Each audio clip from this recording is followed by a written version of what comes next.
almost want to call it an epidemic. I think so. It's a travel epidemic where everyone is running away and masking it as I'm just, working remotely. Yeah. At least 5 years ago, people admitted that they were trying to find themselves. Moms know all the chisme. All of it. Even the ones that haven't spoken. They're like, I don't know the chisme, but the chisme is over there. What is the line? What is that line in between exploration and escapism?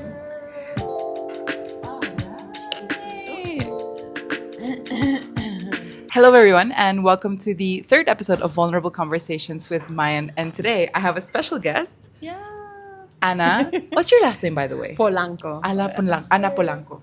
So I met you in one of my events this year.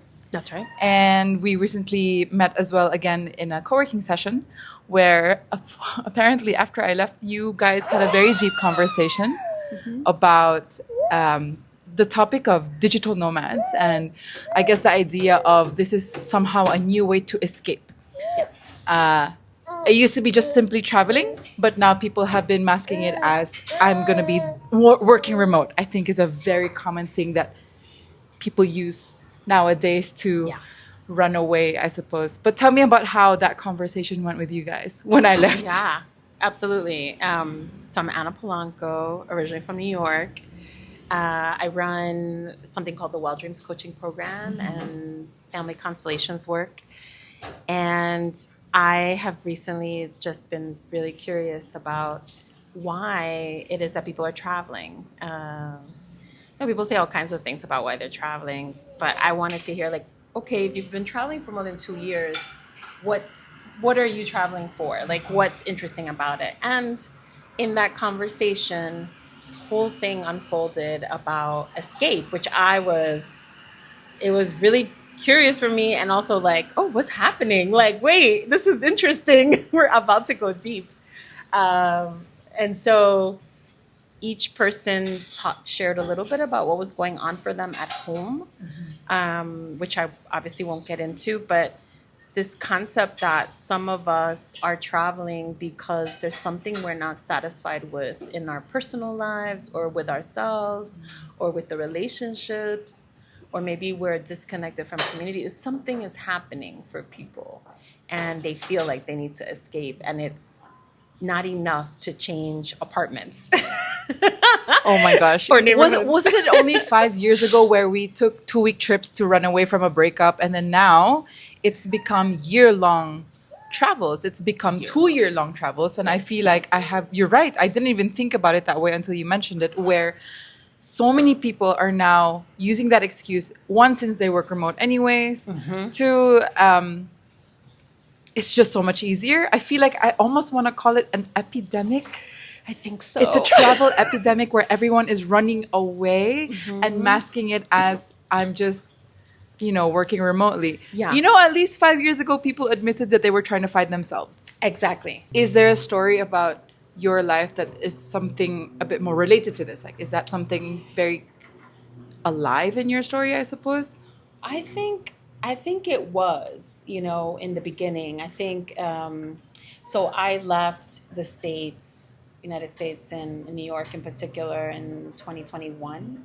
And I actually left because I had been looking for a place that felt like home for a long time. I actually visited different places in the U.S. and I never really considered moving outside of the U.S.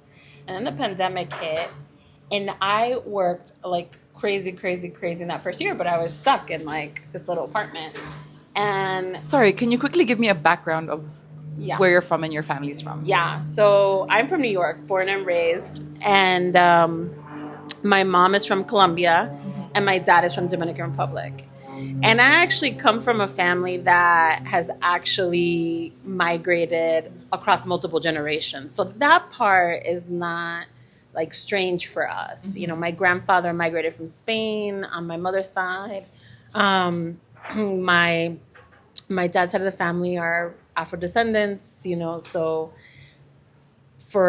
by forced migration, slavery, some generation came across the waters. And so migration is not strange to us. And actually, I think it's a superhuman thing. People are always migrating for all kinds of reasons.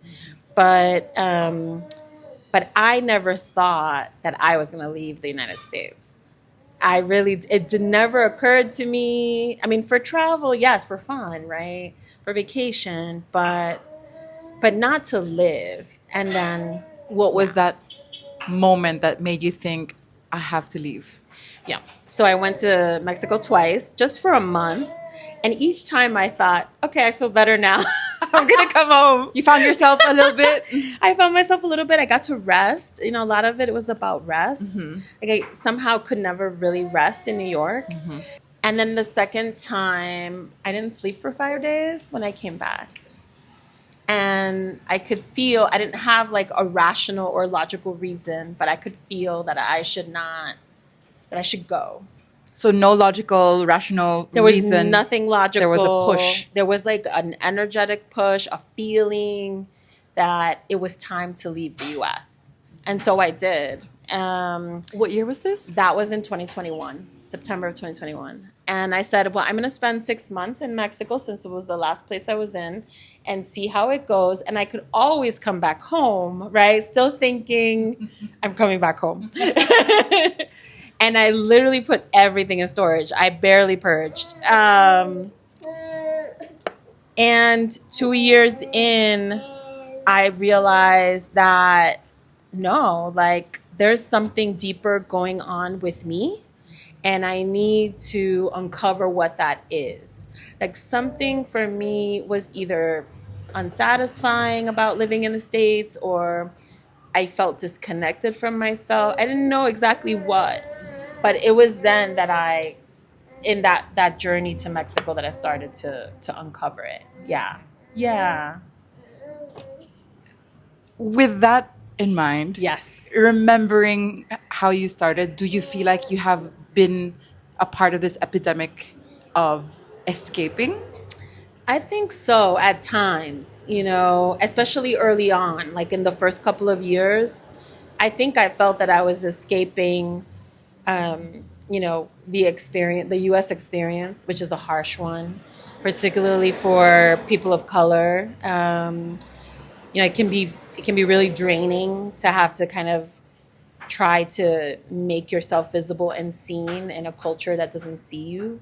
And so I think there was a part of me that was like, wow, here in Mexico, I'm me. You're a lot more accepted. And nobody's questioning it. Exactly. Yeah. Nobody's like, oh, you're not from But then here. wouldn't you think that's a fair excuse to escape anyway? Because I feel like the people that I've met who are under this umbrella of the epidemic that we're talking about, it's privileged people who I don't even understand sometimes what they're running away from when it's not even that big of a... Okay, I'm not going to... Where do we go about how to not to try to downsize their problems, but at the same time facing reality that it is a privilege for you to be able to... Sure. What I would call bring in your dollars into a cheaper city, and just because you can afford to stay here for a year. Yeah. And just, experience life, which I'm also all for. But I feel like what is the line? What is that line in between exploration and escapism? I don't know, it's a good question. I have no idea. I mean, I think you can't really escape your problems. They follow you around. For sure. And so even if you're in a new place with new people, I think what happens inevitably is that it will come to the surface, and maybe in a different way. It will manifest itself. But it will show its face. Yes. It will rear itself. And I feel like that was my experience. Mm-hmm. It reared itself. Mm-hmm. And I started to look at some of the things that I was facing, that sensation of feeling alone or disconnected. What was that really about? And I think what it gave me was space, like actual space from being an activist, being on the ground with everyone all the time to take care of myself. And so I don't know who is right or wrong to travel. I don't have an opinion about that. I don't think we're here to get permission or not. I think it's more awareness. Yeah, it's like awareness of what's really happening within you, how you're showing up to a place.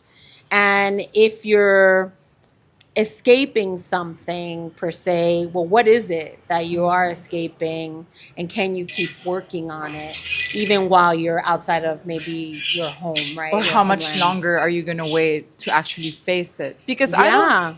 I'm all for traveling if you don't feel great and just to have a break. Yeah. And I think you said it the right way 100%. if you need space. Yeah. If it's a space for you to sort of like sit back and try to, put everything in front of you and deal with it. Totally. But some people just keep going on and years of traveling. I've traveled, I think it was a year and a half that I traveled until I thought, I can't do this anymore. It's too exhausting. Yeah. Changing places every month, meeting new Yes. people all the time. It's just too much. And after that, then what I was running away from Showed up in itself. But Yeah, showed its face. Yeah. it did. And I think some of the places that people are going to, right, are places where you can find answers or resolve things, right? For me, Mexico, I spent 3 years in Mexico, and it was a place where I resolved a lot of unanswered questions because the supports, the kinds of therapies that I needed, the cultural roots were there. And I know that's true for other people that I know who have traveled to other places around the world, and they have found something for them. What I do think is that it's not sustainable to do it forever. 100%. And it's not beneficial to the local communities if you're not going to contribute. And what I mean by that is, like, if you're going to be somewhere for a year, pay taxes, like help the economy, not just by spending your money, but by actually investing in what's happening locally. And I don't like this mentality of it's cheaper than the States, so it's okay. It's cheaper than Europe, then it's okay. Yeah. I don't like that at all because now there is this, and we see it very alive here in Medellin, where the service fees, the prices have gone up because the locals are thinking, oh, someone's willing to pay me that. Yeah, And then the locals who, typically can afford this now cannot. that's right. And so, sure, it's great that we're giving certain people more money than they could have ever had with a local family. That's right. But then how about the others? There's this limit, right? And then That's now right. there's a fight between blaming the foreigners being the reason for this. And at the same time, everyone plays a part That's right. in that. And it's just, if you're going to travel, I feel like it's still fair to say travel for the right reasons. Yeah. And be responsible, not just about, where you are, but about yourself. So Yes. once you realize, okay, I've had my share, I've had my fun, now it's time to be responsible. If anything, I really thank my mom for this. I had the best advice of my life when I turned 17. She always said, go crazy now, do everything now, so that when you have responsibilities, there's no pull to just go have fun and avoid it. That's right. Because you've already had this share and you can already think the way I do. It's like, I don't really care. Yeah. People invite me out, so I don't care. Yeah. And so now I would like to believe I'm more responsible at 34. So Yeah. it's an interesting, I think the age of remote work and travel has really shifted a lot in the last 2-3 years at least. Especially after COVID when everything went online. Yes. But at the same time, I do appreciate how there are more, say, for example, what do you call it? Professions that I never thought existed. And I'm not going to lie, even though in the world of spirituality, I did not know until I moved to Brazil 5-6 years ago. Yeah. I didn't know how indigenous practices were. That I didn't even know what they were at all. Right. And so when I reached Brazil, it started opening up for me. And then when I came to Colombia, I have seen so much more. Yeah. Granted, sometimes they go to the end of the spectrum where it becomes too woohoo, as I would call it. Sure. And it becomes impractical. It becomes almost an insult sometimes to some indigenous practices. 100%. But I do appreciate something like the work that you do, which is about family constellations. Now, please educate me because I have not a lot of knowledge in it. I do hear it thrown here and there. Sure. Yeah, it's But getting please popular. tell me what is all about family constellations. Right. So right before the pandemic hit and we started working online, which would be also right before I left for Mexico, I found that I had this issue that was also a pattern in my family line. So there were different generations of women in my family tree that, like, they rose and fell constantly, either with money, relationships, anything you could think of, just the difficulties. They would gain the resource or gain the education and then lose something else. And I got really curious about that because coaching couldn't solve it. I'm a coach. I was already a coach then. And I said, why is this happening to our family? And what is this about? And therapy wasn't an answer for that. And coaching wasn't either. I have other spiritual practices. They weren't answers for that. And so someone from Mexico, a friend of my mom's, was like, why don't you go to Family Constellations? We have no idea what it was. We were like, sure, why not? Let's try it out. Let's go. Why? I mean, what else? What do we have to lose? And so we went to a session. It was my mom who actually ended up constellating, which turned out to be really powerful. And in that space, we were able to see the patterns, the unconscious patterns that were holding different generations back from resolving what are called orders of love or symmetry of love and belonging inside the family system. You've intrigued me. What does that mean? So it's this idea that in every family system, there is an order, right?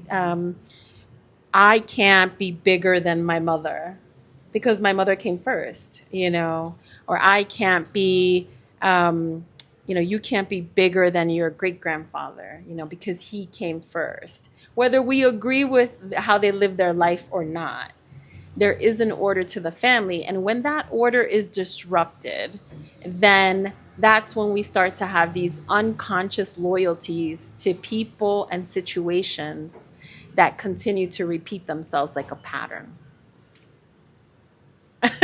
How's that sitting? I'm trying to think of, does that relate to my family? Mm-hmm. Is that something that you think is sort of present in every family? In every family. Because every family has some pattern that has disrupted them. Mm-hmm. For example, people have health issues that repeat themselves generation after generation. People have generations of women who are divorced at 40. We have generations of single moms. We have generations of people who need to do everything in twos, right? We have hidden families in family systems. We have people who've been excluded because of their identities. We have all kinds of secrets in our family systems, right? And so, of course, we all have a pattern. And it's just a question of finding the one that's affecting you. I'm so baffled, as you can see my face. I love it. For those listening on Spotify, my face is just, my eyes are wide. So good. No, because as you're saying all these things, it's making me think about my family. Sure. When you said single moms, I just went like this. I'm like, that's literally us. Mm-hmm. And I remember I did go to therapy about 10 years ago. And he talked about this movie, The Joy Luck Club. Yes. Have you heard of that? Yes. I didn't understand what he was trying to say. Obviously, at that time, I was just crying, emotional, expressing. And he said, watch this movie. Yeah. And in the movie, for those who don't know about it, it's 3 different families, correct me if I'm wrong. Mm-hmm. And each of them have different storylines where one is with the mother, one is adopted, and I forget the other one. Just has a very bad... One has a good relationship with the mom. That's right. One has a bad relationship with the mom. One is adopted, so did not grow up with the mom. That's right. But they all inherited the same, as they call it, the generational patterns. Yes. So that is where the family constellation comes in. It's the generational patterns, traumas, system, I think is a good word that you put it. Yes. Family system. Okay. Yeah, absolutely. And we're all part of a family system. We all have an immediate family. Then we have the larger tribe, which is made up of different family systems. And then we're part of a community, a society, right? So what do you do for your clients in this kind of work? Yeah. Because now I'm curious. Well, First of all, who comes? who do you cater to? What's Sure. the demographic? What's your avatar? And then what do you do for them? So the majority of the people I work with are people of the global majority, people of color, immigrants who have an issue that they haven't been able to resolve in therapy, in coaching, or in some other modality. And it's repeating themselves. And they have done maybe just enough work to know that it's a pattern. They don't know exactly where it comes from or how it's manifested, but they know there's something off. And they know there's something they want. So like I get people who are like, I really want to be in a relationship, but I've been like single for 7 years and I don't know why. And I've, quote unquote, worked on myself. And I help them find the pattern by looking at the family system, looking at the family tree, and looking at what they know about their family and what has happened, right? That history. That history is a treasure map. Like we are not aware that it's like gold, that information. And so once we start looking at that, then we can say, oh, here is where you feel like you don't belong. Or if you're not loyal to that behavior, then you won't belong. And it's scary, right? Very confrontational. It's very confrontational. But what it does is it puts things back in place and allows you to belong while still having your own choices, still having your own point of view, even if it's different from how your parents did it or their parents did it, it gives you that space. And so for me, this has been liberating. It's like, wow, like we can find the answer immediately. Interesting work. See. And so you've been doing this for how long now? The Constellations part since 2021. Okay. And Constellations has been around for about like 20 plus years. So it's actually in the field of therapies. It's relatively young. That would be considered a young therapy. Okay. And what's really interesting about it to me historically is that the founder, Bert Hellinger, who's from Germany, he actually, before he started down this road, he actually was a missionary in working with the Zulu nation, the Zulu tribe. In those 20 years, he actually rediscovered what is the proper order of a family system, right? That's what I understand that he did.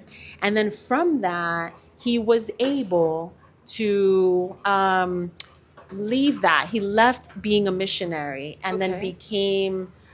returned to school, graduated as a psychologist, as a therapist, and he saw the connection between the different therapies, and that's how Family Constellations was born. It was born from therapies that already existed, like a constellation of stars, but hadn't found each other. Yes, that makes sense, because when you put out all these different methodologies and that came out. Okay, interesting. And so, wow, I have so many questions. I don't even know where to start. Because as you're talking, I'm now thinking about my family and my generational patterns. Because I am kind of aware of the generational patterns. And I know that's one of the things that I'm... Like, I consider my generation, my life, per se, specifically, I am trying to change the patterns in my family. Granted, the single mom obviously is... that ship has sailed. Yeah. But there are other ways that I want to improve my family. Yeah. Something really simple is health. Yes. Very, very simple. Yes. And I think it's not just their fault, but also that generation's offerings were very different. Yeah. And so in my family, I always tell them, I think I'm the healthiest in the family. I eat the most vegetables. I'm a lot more, like, I don't diet for weight changes. I diet for feeling good and eating healthy. And I don't have this, like, I did grow up with a very unhealthy relationship with food, and I'm still working on that. Sure. But that's something I definitely want to break with my family. Sure. And the other thing is also...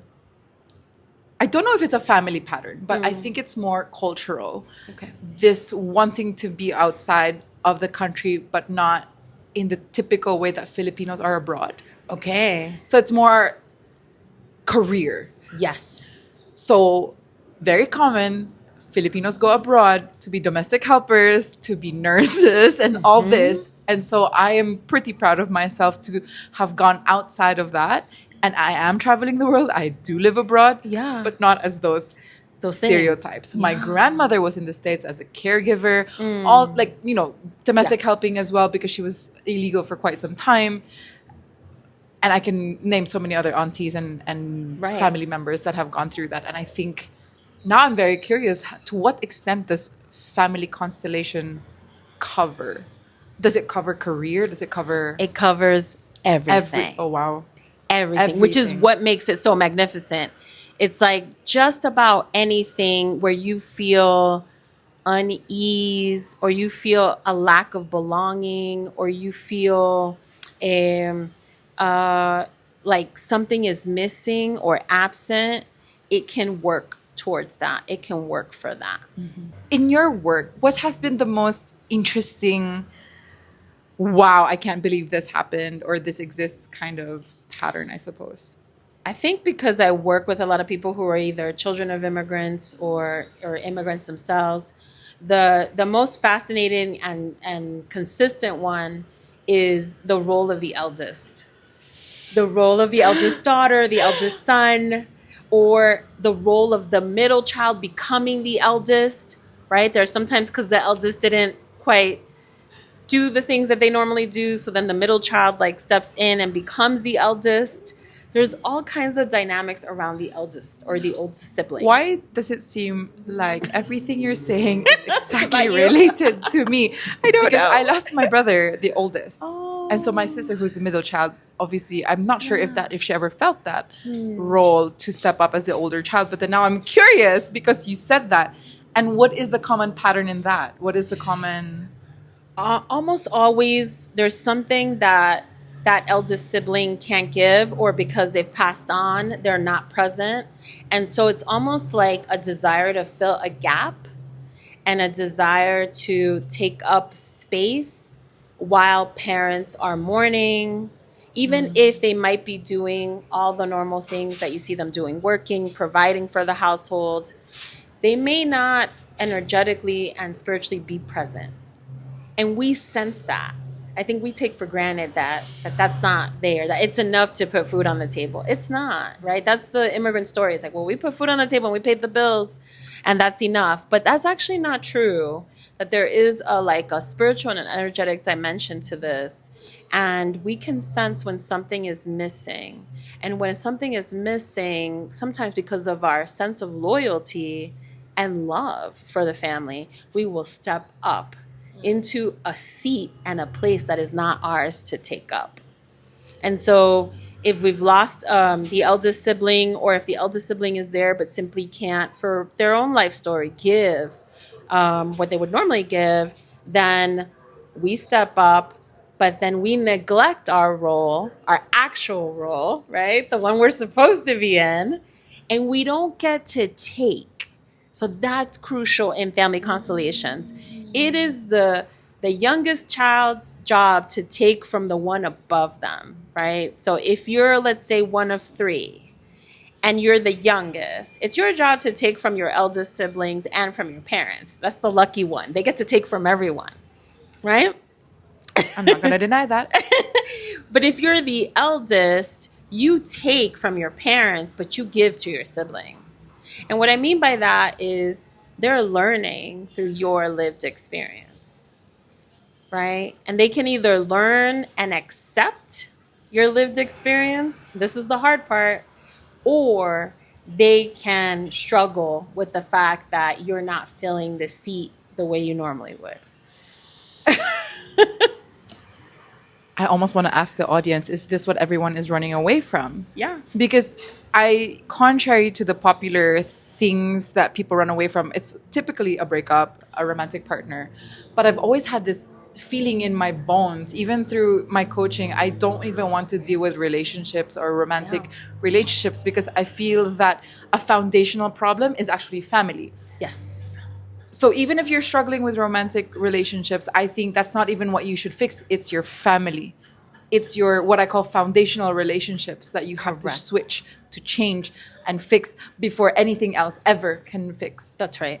And it's almost always about something unresolved with mom or dad, something there. It's Yes. almost always there. And often you should start with mom, because mom is like, if we look at the whole family system, including your dad's system, mom is like the traffic cop of the whole system. Even if she doesn't know like the facts and the details, unconsciously she knows where the secrets are.